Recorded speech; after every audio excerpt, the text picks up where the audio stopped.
Netaji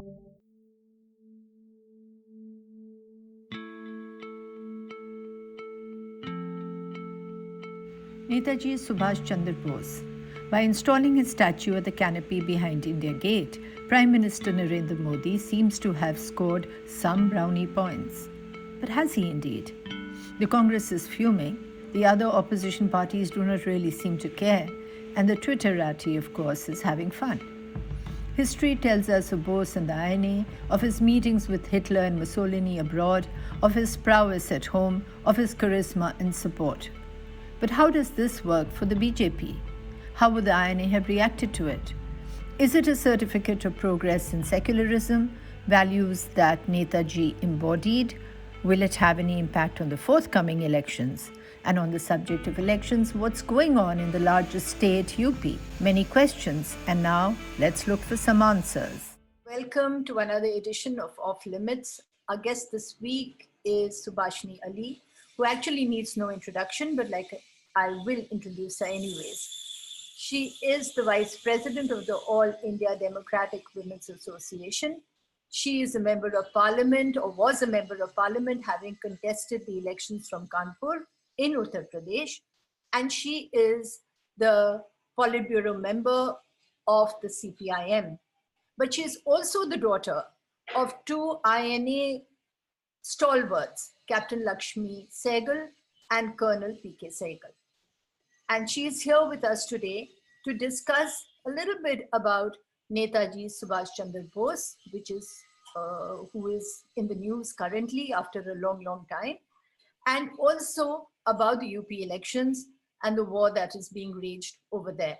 So welcome, Subhashini. So happy to have you. Thank you very much. Yeah.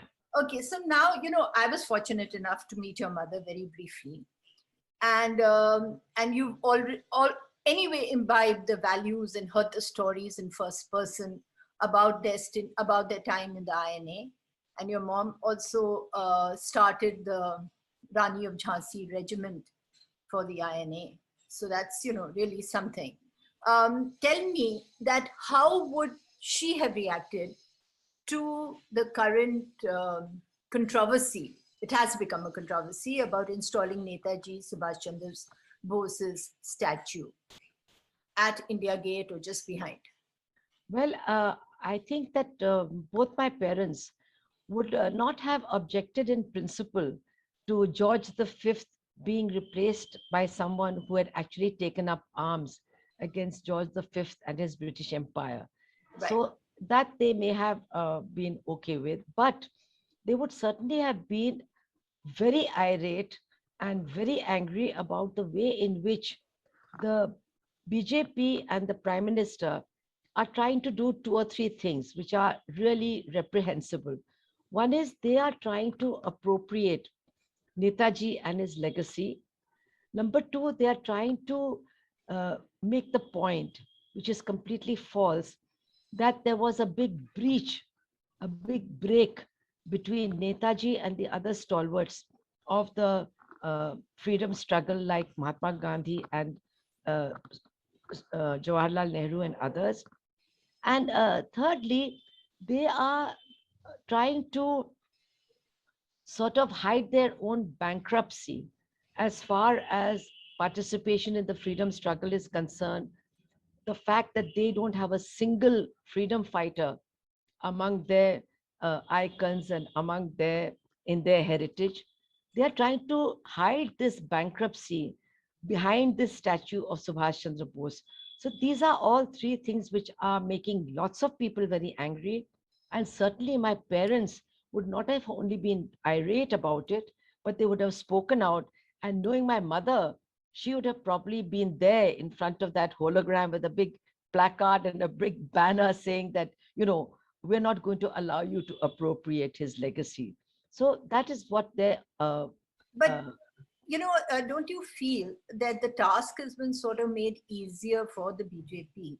I'm playing the devil's advocate here because his legacy, Netaji's legacy, was really shunned by one of our major ruling party for so many years, which is the Congress. He was really relegated out of the mainstream, not even in the fringe at times. And even opposition parties didn't seem to remember him. So it becomes very easy for the BJP to come in and Well, take him over. Seema, I don't agree with you there Okay. because, first of all, on the very first time that Jawaharlal Nehru addressed people or the country from the ramparts of the Red Fort, General Shahnawaz was there. He hoisted the flag, and also Nehru re- referred very emotionally to Subhash Chandra Bose, and there is a very big Of statue of course. his inside Parliament. Yes. But the main thing is that whatever the government may or may not have done, the people have always remembered Subhash Chandra Bose. His birthday has always been celebrated. He's remained an iconic hero for the Indian people. And what he stood for is not something that is hidden from people. The fact that his motto for the INA was Etamad, Ittifaq, Qurbani, Of course. the fact that he was so committed to secularism, even before the INA or any of that, when he was mayor of Calcutta, which was Calcutta at that time, when he went through the list of employees of the Calcutta Corporation, he was horrified to find that there were so few Muslims. And he, in fact, brought in reservation for Muslims at that time in the Calcutta Corporation, which was a huge thing that he did. Not only that, he was completely intolerant, I would say, of any kind of religious fundamentalism and communalism. And as you know, when he became president of the Congress, he passed a resolution that no congressman in future would be allowed to join either the Muslim League or the Hindu Mahasabha.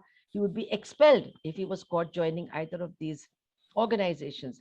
And if you read what he had to write about the Hindu Mahasabha, he even appealed to his supporters in Bengal to not allow their public meetings to be held because he said they do nothing but spread poison. Apart from that, the real icon of the BJP, that is the Hindu Mahasabha leader Savarkar, had very, very vicious things to say about Subhash Chandra Bose. He referred to him as a jihadi Hindu. He hated the idea of him using so much Urdu in all the INA, whatever mottos, documents, etc. And not only that, he actually recruited soldiers for the Indian army, British Indian army, saying that they would go to fight Subhash Chandra Bose and the INA and defend the British Empire.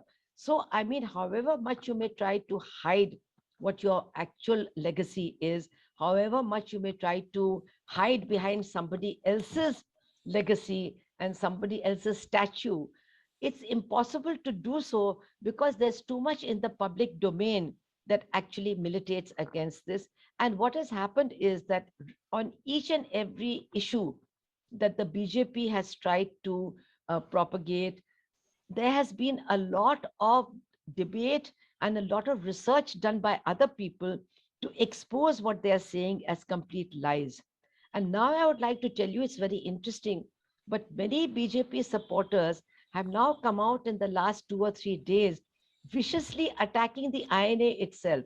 And they are saying that this probably not a very good idea for Mr. Modi because, and they've quoted some diary which they attribute to my father, saying that my father in his diary had said that many of the Muslims who were officers in the INA were not trustworthy, that they betrayed the INA, and so on and so forth. And what the point is that they're making, and Madhu Kishwar is leading this gang, they are saying that once again, people like Modi are falling into the trap that so many secular Hindus or good Hindus have fallen into of attributing Desh Bhakti to Muslims when actually Muslims do not qualify for that certificate of Desh Bhakti. Now, this is such a terrible lie, and attributing it to my father is just so disgraceful.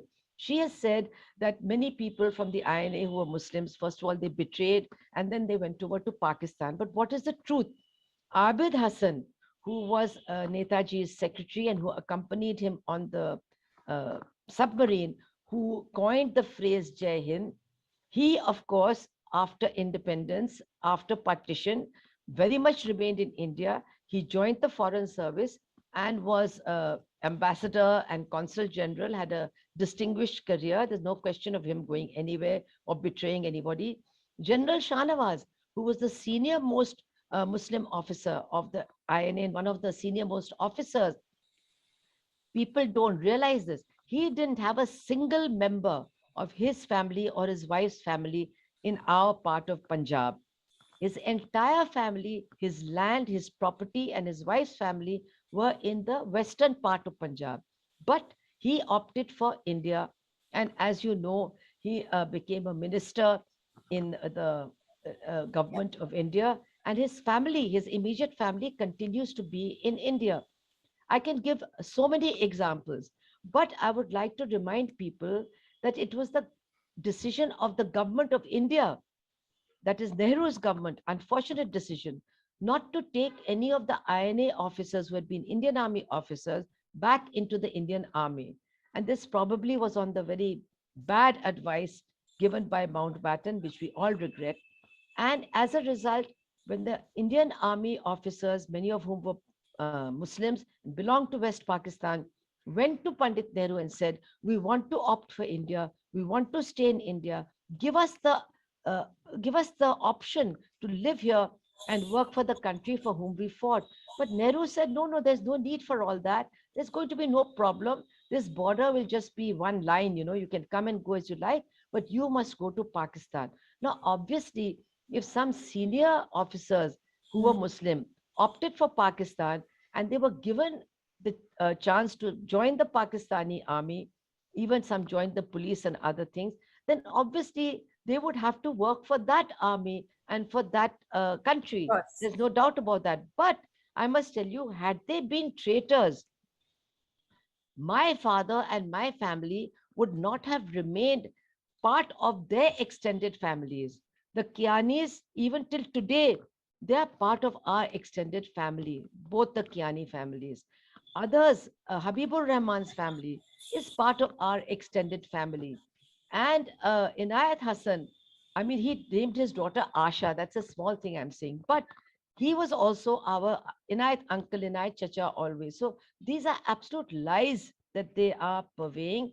Mehboob Ahmed, who succeeded my father as Netaji's political secretary, he also, of course, stayed on in India. He belonged to Bihar. He was here. He also joined the foreign service and had a distinguished career as an Right. ambassador. And the common soldiers who belonged to, maybe Muslims and all that, they continued and they remained in India. And we knew so many of them. They continued to visit us. So these are the kind of lies that are being purveyed now, because it is the secular legacy of the INA that the BJP's extreme, or maybe say truthful, supporters want to Just, destroy. yeah. So just before we go into this last bit that you've just said, yeah, I just want to, bring in one more point. I remember as a kid, all of us are obviously very attracted to Netaji, INA. When you're growing up, that history is so fascinating. And my first shock was when someone told me, I mean, that school kid, where you don't really Yeah, yeah. that well, he went and met Hitler, right? And now that is something that is over. We know the history, so it's not the history that I want to go into. He met I want Hitler, to he go met into what, Mussolini, yeah. I mean, I he want met to go Tojo, he met Tojo. exactly. So I These want, are not secrets. of course not, of course not. They're all there. What I was wanting was, did you ever discuss? Did your parents ever speak of these meetings? Is there any insight that you can give us about these See, meetings? I had Not in spoken history my book, mother, because I came and joined the CPIM in right? 69. So I was also all gung ho on these issues, and I had very, very big arguments with my parents. But I have been told by them very clearly, especially my mother had a very big opportunity to spend a lot of time with Netaji when both of them were in at the front in um, near Rangoon, I mean in Burma, Yeah. when the soldiers were going to the front, and my father also left him as political secretary and went to the front. So he was in fact my mother, whom Netaji confided in about his marriage. to Emily. Nobody else knew about it. And he told her about the daughter also. This was something he shared with her. And she had been, of course, violently anti-fascist, naturally. Of course. And so she asked him, how. So he said on two things, he had voiced his disagreement to Hitler. One was the treatment of Jews and the racism. And he said that, if you are trying to say that you're fighting against imperialism, nobody is going to have any faith in you. Your credibility is destroyed if you are racist in your attitude towards Asians, and if you are so kind of, uh, well, one can say fascist in your attitude towards the Jews. And of course, Hitler was not at all happy to hear this. He also tried to get Hitler and Mussolini, both of them, to sign a document saying that when the war ended, if they were victorious, they would support India's freedom. And both of them refused to sign it. Mussolini may have, but he was too much under the influence of Hitler. And so this was something also that he was aware of and he was not happy with. The second thing that he warned Hitler against was attacking the Soviet Union. And he said, you will face the same fate that Bonaparte did. You're not going to come out of there. They are going to not allow your army to leave the Soviet Union. You're going to be trapped there. So these were two things that he said. And obviously, Hitler was not at all happy with either of this. And he was actually very reluctant always to help Netaji in his project of trying to use his Indian army POWs who were in Germany to form this army of liberation. And he was probably happy to get rid of him when it was requested by the Japanese that he be sent to Singapore. Now, once he came to Singapore, yes, he first went to Tokyo, he met Tojo, he addressed the Japanese parliament, and he came to Singapore. But he was very conscious of the fact that he was a representative of the Indian people, dealing with the Japanese as an equal. This is what he kept trying to adhere to. And therefore, he did three things. One is he talked to the Indian diaspora saying, you have got to give me everything you have so that we can also pay our way in establishing this army and not be dependent on the Japanese for everything. We have to deal with them as equals, number one. And they really did contribute hugely. They printed their own currency and all the rest of it. Second, he said, I want to also recruit a regiment of Indian civilians from the diaspora. And you have to pay for that. So that also happened. They were recruited. And then what was anathema to the Japanese, as you know, they were highly misogynistic, and which is also anathema to the BJP, another misogynist bunch of people. He insisted and was committed to the recruitment of the Rani of Jhansi regiment. And when he was told the Japanese would not even give him a place for it, he said, I don't want anything from you. They found a school and they took over that school and they made the Indian community contribute. And of course, it was from the Indian community that the women came forward. And these were women, Seema, who had never been to India. They'd never seen India. They were third, fourth generation Southeast Asian diaspora members. But it was their whole, what should I say, zeal for the independence of this country, where they felt they had roots that made young women from very ordinary families. They were working class families, lower middle class families, conservative families, and all South Indian. That means not hatta katta, not, the kind of a vision we have of what a fighting woman is. Very kind of, small built and kind of South Indian women from Kerala and Tamil Nadu. They formed the women's regiment. Now, this women's regiment was not something that he believed in only, but it was really something that the Japanese totally opposed. And had he not been a man who could continuously assert his independence, he certainly would have buckled under and said, okay, we'll give up that idea for the time being. So to say that he was anybody's stooge, I don't know what would have happened had the Japanese won, I can't say. Yeah. But certainly Netaji felt that if he entered India at the head of an army of liberation, the people of India would rise up. And that would certainly ensure that the Japanese would not be able to replace the British in our country. That was what he probably believed. history is always so fascinating, and particularly when it comes from a personal perspective. And I would continue on this, but now that I have you with us, I will have to take you into UP and into the current times, Yes. given your own information and your own feel of the ground. So, what do you think? How are you reacting to the current campaign being run by the opposition? Let's start with the opposition, which is, I See, guess, I will just try to tell you my view on what the scenario is. See, it's not as if things have gone completely. I mean, there's been this huge change just very, very recently. It's not like that. If we go back 18, the BJP actually lost three very major by-elections to their strongest seats, Lok Sabha seats. That was Gorakhpur, Kairana, and uh, and Phulpur. cool. Now, this was very, very important because these were their very strong seats where the chief minister and the deputy chief minister and Kerana, as you know, which was their big, big place of, communal polarization, they lost all three.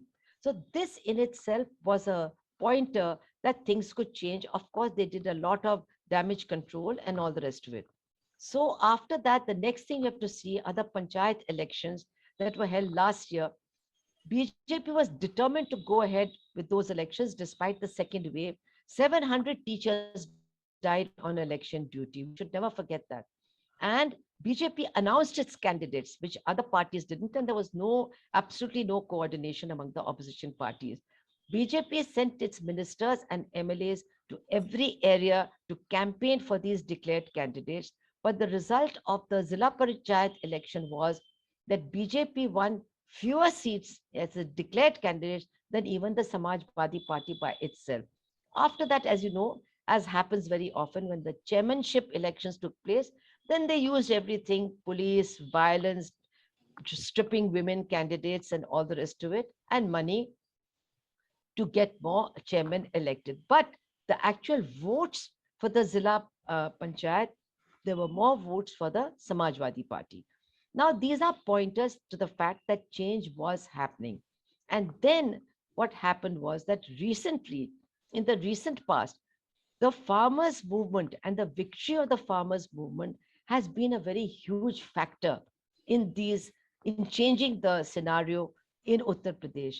Because what the farmers' movement and the repression meted out on the farmers' movement by the Uttar Pradesh government at the Ghazipur border, that has been, of course, one thing that has made much of Western Uttar Pradesh very, very furious with the BJP. Then what happens in Lakhimpur Kheri when the son of a BJP central minister actually deliberately runs over and kills four farmers, protesting farmers, and one journalist.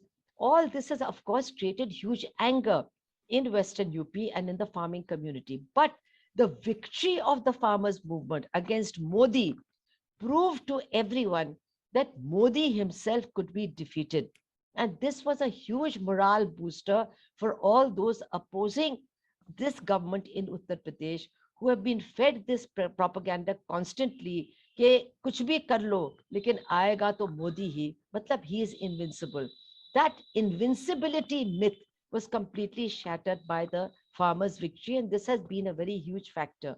After that, of course, we can add students' anger, unemployed youth anger, and so on and so forth. But also the kind of alliances that the BJP forged with other backward castes and other Dalit castes other than the Yadavs and the Jatas, that also came apart. That has been unstitched completely. Om Prakash Rajbhar set the ball rolling, and now, as you know, very prominent ministers and MLAs of the BJP government who belong to other backward castes, non-Yadav castes, and including three Brahmins, have all defected and joined the Samajwadi Party. Now, this is for two reasons. One is these are all leaders who have their ear very close to the ground. They're also non-RSS background leaders. They have seen that definitely this people are shifting away from the BJP. And that has certainly helped them in their decision to shift. And their decision to shift has also influenced the people who are shifting on the ground. So this is something that's happening. And now this horrible, brutal assault on the students in Prayagraj has certainly added fuel to the fire. The other important factor is that while there's no opposition unity as such, apart from the unity of Samajwadi Party, RLD, and all these other caste-based parties, backward caste-based parties, there's no opposition unity between the major parties. But what has happened is that for the last several, I would say more than a year, it is the Samajwadi Party's alliance which has actually been ahead of the other opposition parties in the race. And when one alliance is ahead of all the other players, then naturally much of the opposition to the government starts coalescing around that alliance.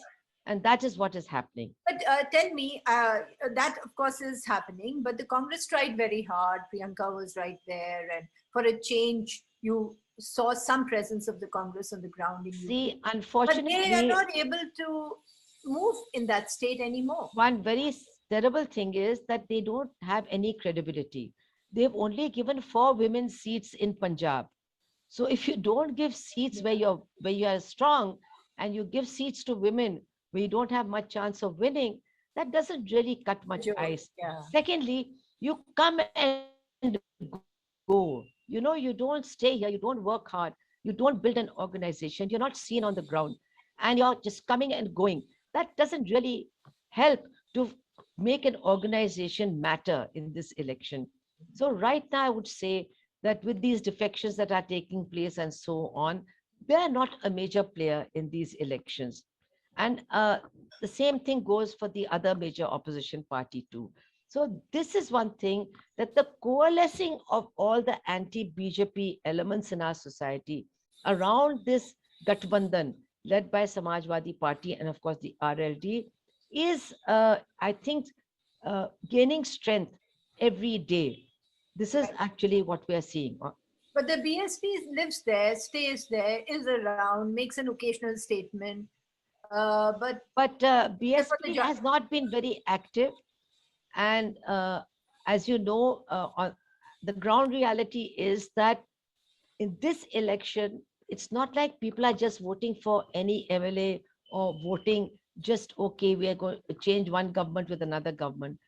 I think this election and the result of this election has become a matter of life and death for many, many, many people. So And are you optimistic about a change? I'm optimistic because I'm seeing change. Now, how much this is going to translate into votes, what BJP is going to do, because the media, of course, the mainstream media is, I mean, it's going beyond them in communal polarization. If that's going to work, if that's going to influence people, then I don't know what the result of that will be. Then their own booth management, and if they're able to fix some machines, all those are things that I have absolutely no understanding of or no control over. But as things start to stand today, there is a sea change in the situation in Uttar Pradesh. I think that's about all I'm willing to say right now. Right. On the 10th, when the first round of voting is over, I think we'll have a clearer picture, because that will also affect affect the subsequent rounds of voting. Right. Thanks so much, Subhashini. This was very, very interesting. Thank you. Take care. Thank you. Thank you very much. That was Subhashini Ali giving us good insight into her family's perspective on the INA and Netaji Subhas Chandra Bose. And as she says, that they would have had no objection to the statue that the BJP has put up of his India Gate, but would have had an issue with the ideology of the ruling party. And she ends, of course, by expressing great hope and optimism about the UP elections. So let's see what happens as we proceed. Thank you.